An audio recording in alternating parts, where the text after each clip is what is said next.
하나님의 영광의 면류가 아닌 그는 하나님의 영광의 표지인 선악과 계명을 지킴으로써 하나님의 말씀을 영화롭게 하며 그분의 영광을 마땅히 그분께 다시 돌려드려야 했어요.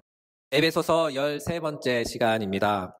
오늘은 구원의 은혜에 반응하며 삽시다 라는 제목으로 하나님 말씀 함께 나눕니다. 오늘 본문에는 구원의 최종 목적에 관한 사도 바울의 말씀이 나옵니다. 하나님께서 우리를 구원하신 목적은 무엇인지, 또한 구원받은 그리스도인들은 무엇을 위하여 어떻게 살아가야 하는지에 관한 사도 바울의 말씀을 따라 함께 나누고자 합니다. 본문을 다시 한번 볼까요? 에베소서 1장 6절입니다. 이는 그가 사랑하시는 자 안에서 우리에게 거저 주시는 바 그의 은혜의 영광을 찬송하게 하려는 것이라.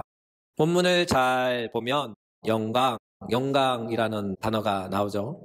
특별히 이 단어를 오늘은 주목해 보셔요. 이에 해당하는 헬라어는 독세스입니다.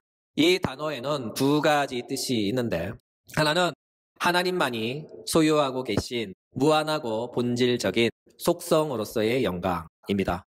또 다른 하나는 단순히 그분의 속성이 드러나는 것, 또는 그분의 영광이 나타나는 것이죠. 오늘 본문에서는 바로 두 번째 의미로서의 영광, 달리 말해서 나타난 영광입니다. 나타난 영광, 이것은 무슨 의미일까요? 이 어구가 강조하는 요점은 바로 우리의 구원입니다. 단언하면 하나님의 영광이 나타났는데 그 영광은 우리의 구원을 통해서 나타났다 하는 것이죠. 그렇다면 하나님의 영광이 우리의 구원을 통하여 나타난 그 이유는 무엇일까요? 그 이유는 바로 이것입니다. 구원받은 자들이 하나님의 은혜의 영광을 찬송하게 하려는 것이다. 이것을 한마디로 요약하여 표현하면 이렇습니다.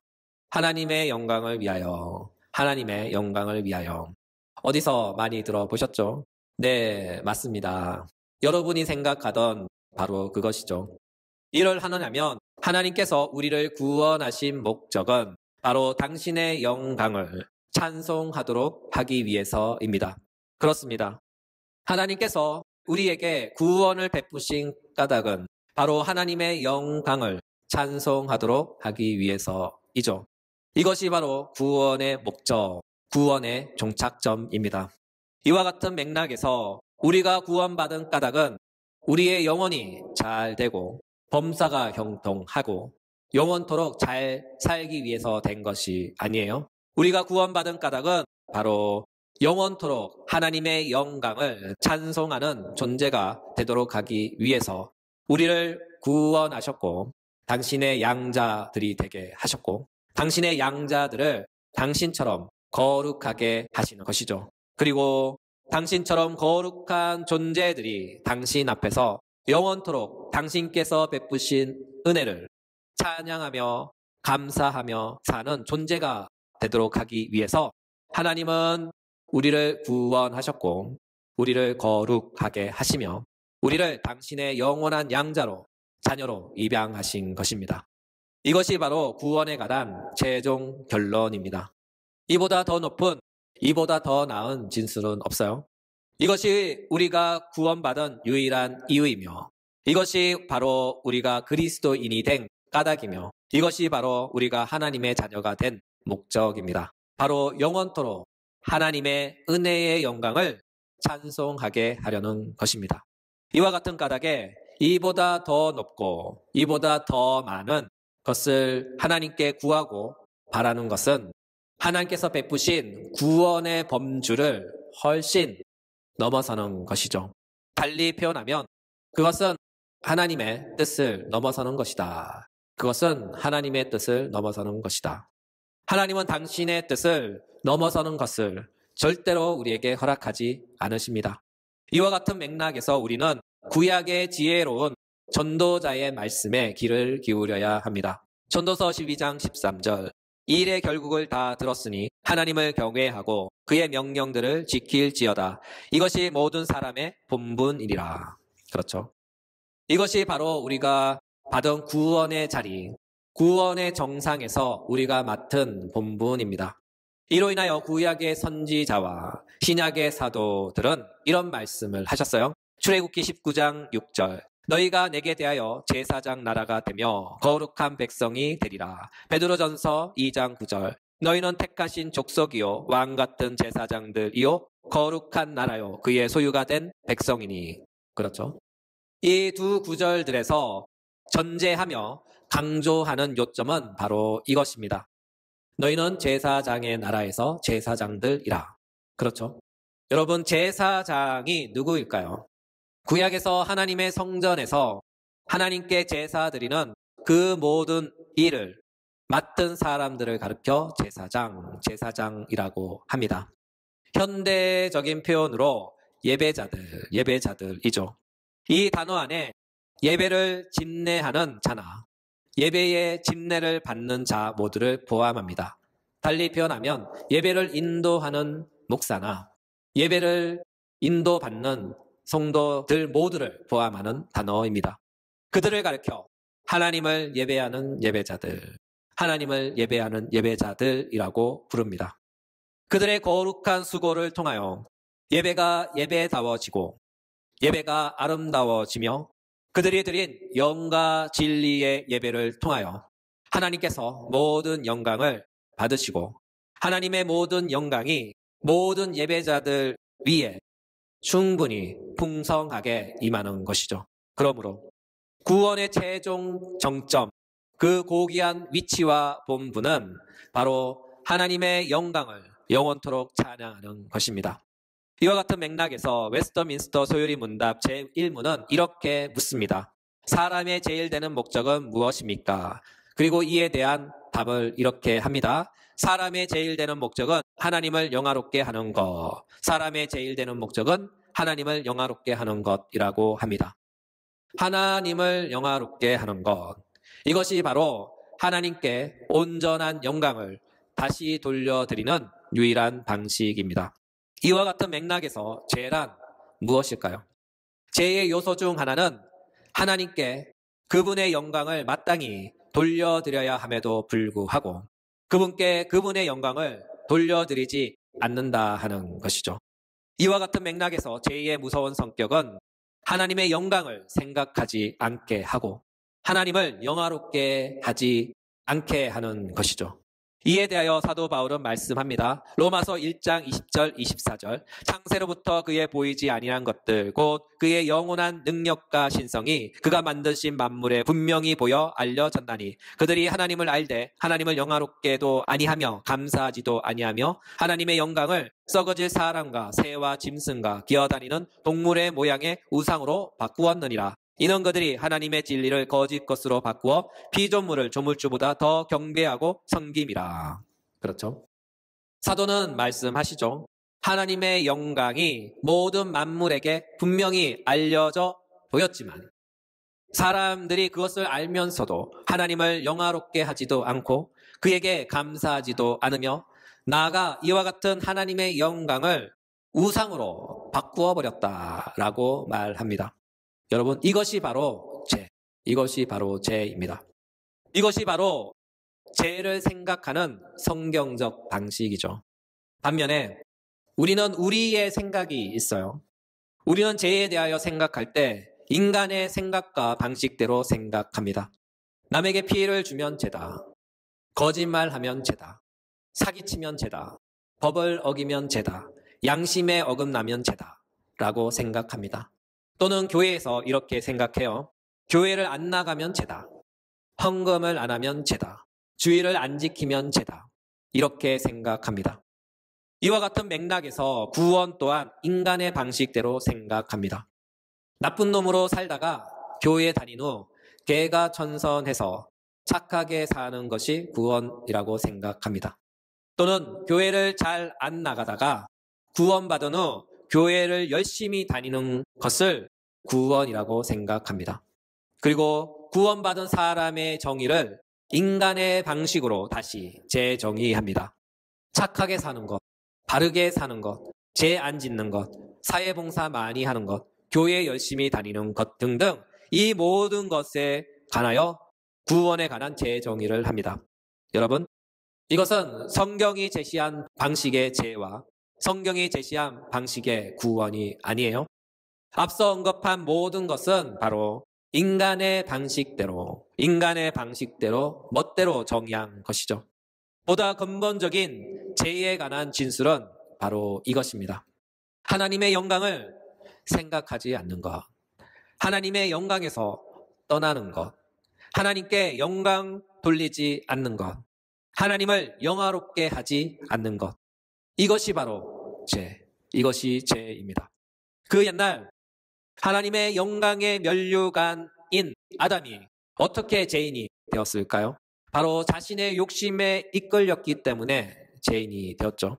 창세기 2장 15절 17절 여호와 하나님이 그 사람을 이끌어 에덴 동산에 두어 그것을 경작하며 지키게 하시고 그 사람에게 명하여 동산 각종 나무의 열매는 내가 임의로 먹되 선악을 알게 하는 나무의 열매는 먹지 말라. 내가 먹는 날에는 반드시 죽으리라. 창세기 3장 6절 여자가 그 나무를 본즉 먹음직도 하고 보암직도 하고 지혜롭게 할 만큼 탐스럽기도 한 나무인지라. 여자가 그 열매를 따먹고 자기와 함께 있는 남편에게도 주매 그도 먹은지라. 그렇죠. 하나님의 영광의 면류관인 그는 하나님의 영광의 표지인 선악과 계명을 지킴으로써 하나님의 말씀을 영화롭게 하며 그분의 영광을 마땅히 그분께 다시 돌려드려야 했어요. 그러나 아담은 하나님을 영화롭게 하며 그분께 영광 돌려드리는 일에 실패했어요.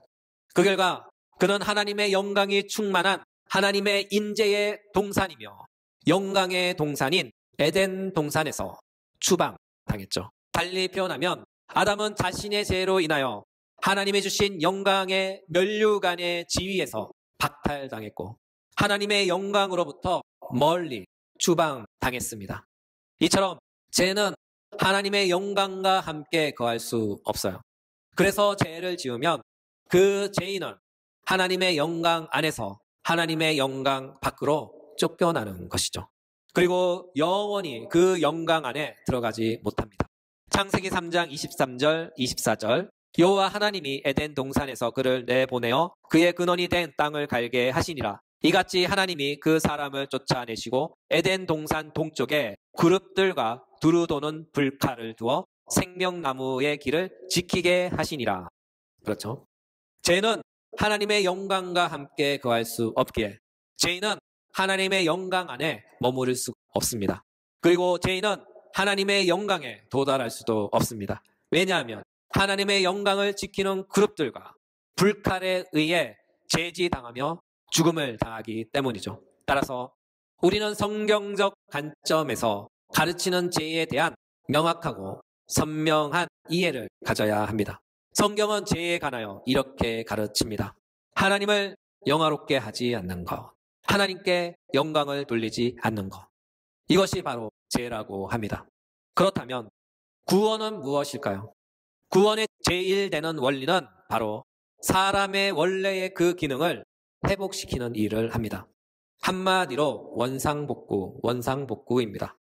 환원하면 구원은 무엇을 하든지 하나님의 영광을 먼저 생각하게 하고 어떻게 하면 내가 하나님을 영화롭게 할 것인가를 생각하게 만드는 것이죠. 이것은 원래 창조되었던 아담의 생명의 방식, 곧 영광의 방식이었어요. 환원하면 아담은 하나님의 영광의 면류관으로서 하나님의 영광 안에서 살며 하나님의 영광을 위하여 살아야 했습니다. 이것이 아담의 본분이며 이것이 아담의 사명이었죠. 이와 같은 맥락에서 사도 바울은 우리에게 이렇게 말씀합니다. 고린도전서 10장 31절 그런즉 너희가 먹든지 마시든지 무엇을 하든지 다 하나님의 영광을 위하여 하라. 그렇습니다. 우리가 구원받았다 하는 것은 우리가 무엇을 하든지 먼저 하나님의 영광을 생각하고 무엇을 하든지 하나님의 영광을 위하여 하고 내가 어떤 자리에 있든지 나의 자리에서 하나님을 영화롭게 하기 위하여 나의 전 베스트를 다하여 온 힘을 다하여 애쓰며 하나님을 영화롭게 하기 위해 산다는 것을 뜻하는 것입니다. 왜냐하면 이것이 바로 구원의 첫 번째 목적이자 그 원리이기 때문이죠. 하나님의 영광은 구원이라는 방편을 통하여 하나님의 영광에서 떠난 자들을 다시 하나님의 영광의 자리로 안착시키는 것입니다. 그 결과 하나님의 영광은 구원 안에서 나타나 구원을 통하여 구원받은 신자 안에서 하나님의 영광이 드러나는 것이죠. 그렇다면 하나님의 영광은 구원을 통하여 구원받은 그리스도인 안에서 어떻게 나타날까요? 하나님을 영화롭게 하는 방식으로, 하나님께 영광 돌리는 방식으로 나타납니다. 그렇다면 그 방식은 무엇일까요? 오늘 본문입니다. 에베소서 1장 6절. 이는 그가 사랑하는 자 안에서 우리에게 거저 주시는 바 그의 은혜의 영광을 찬송하게 하려는 것이라. 사도는 말씀하시죠. 하나님의 은혜의 영광을 찬송한다. 하나님의 은혜의 영광을 찬송한다. 여기서 찬송을 주목해 보셔요. 이에 해당하는 헬라어는 에파이논입니다. 이 단어의 뜻은 합당한 반응으로서의 찬양, 합당한 반응으로서의 찬양입니다. 한마디로 구원에 대한 합당한 반응, 구원에 대한 합당한 반응입니다.